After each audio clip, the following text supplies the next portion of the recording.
ছোট ভাই আরমানের মতো আমারও ডুয়েল ক্যাপাসিটি ছিল। আইনজীবী হিসাবে আমাদের যে ডিফেন্স টিম ছিল সেটার কেস ম্যানেজার হিসেবে দায়িত্ব পালন করেছি।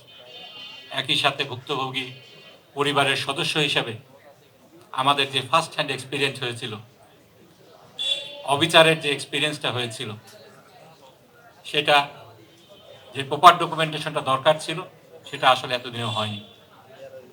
স্কাইপ কেলেঙ্কারির কথা আমার সিনিয়র বন্ধু বললেন।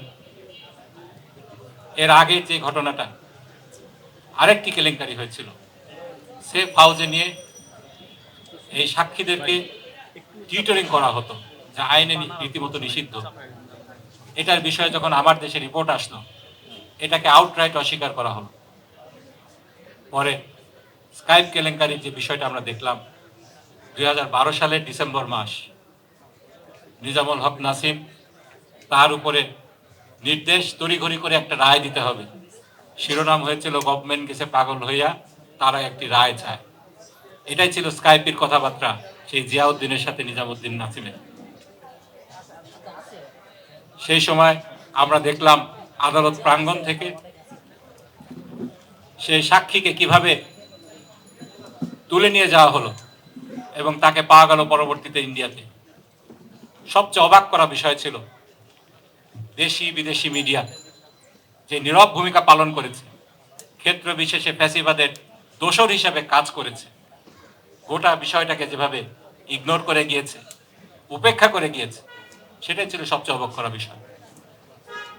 ইকোনমিস্টে যখন স্কাইপ কেলেঙ্কারি বিষয়টা প্রকাশ পেল, তার 2 দিন আগে আমার মনে আছে নিজামুল হক নাসিম সে দম্ভ ভরে তাড়াতাড়ি কেসটাকে করতে হবে, রায় দিতে হবে, এজন্য রায়ের ডেট দিয়ে দিল।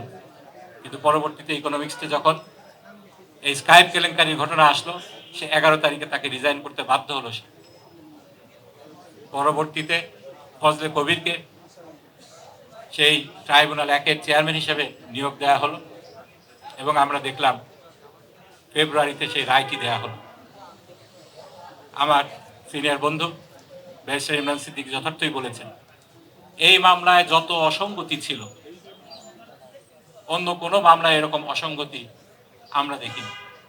তা সত্ত্বেও সম্পূর্ণ অন্যায়ভাবে, একটা খালি ঘটনা বলি, ইব্রাহিম কুট্টি নামে একজনকে হত্যা করা হয়েছে। সেই হত্যার পরিপ্রেক্ষিতে একটা এফআইআর দাখিল হয়েছে। সেই এফআইআরটা আমরা কোর্টে দাখিল করেছি। সেটার সত্ত্বেও সেখানে আল্লামা দেলোয়ার হোসেন সাঈদীর নাম ছিল না, এই ঘটনার সাথে তার কোনো সংযোগ ছিল না। তারপরে এই মামলায় তাকে মৃত্যুদণ্ড দেওয়া হয়েছে। এটার যখন আমরা কোর্টে দাখিল করেছি, এটা সত্যতা যাচাই করার জন্য তৎকালীন অ্যাটর্নি জেনারেল স্বয়ং সেই বরিশাল কোর্টে গিয়েছে, যে এই ডকুমেন্টটা আমরা কিভাবে পেলাম এটা নিয়ে হম্বিতম্বি করেছে।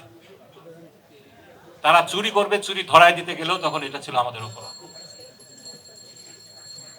বিশাব আলী হত্যাকাণ্ডে তার ভাই এর ঘটনার সাথে আল্লামা দেলোয়ার হোসেন সাঈদী যে জড়িত ছিলেন না, এটা সাক্ষী দেওয়ার জন্য আদালতে এসেছিল, তাকে সেখান থেকে অপহরণ করে নিয়ে যাওয়া হয়েছে। এরকম অবিচারের ঘটনা আমরা প্রত্যেকটা মামলায় দেখেছি। উচ্চতর আদালতকে ধন্যবাদ দিতেই হয়, এটিএম আজহারুল ইসলামের মামলায় শেষ পর্যন্ত স্বীকার করে নেওয়া হয়েছে এটা ছিল ট্রাভেস্টি অফ জাস্টিস, বিচারের সাথে মশকরা, বিচার নামের প্রহসন। এই মামলায় আদালতের পক্ষ থেকে এই ভিকটিমের কাছে ক্ষমা চাওয়া হয়েছে। আমি মনে করি এই মামলায় যাদেরকে, এই ধরনের মামলায় যাদেরকে এইভাবে অন্যায়ভাবে হত্যা করা হয়েছে, বিচারিক ভাবে হত্যা করা হয়েছে, প্রত্যেকেই এই রাষ্ট্রের কাছে ক্ষমা, রাষ্ট্রের কাছ থেকে সরি একটা পেতে পারেন এই আদালতের রায়ের আলোকে।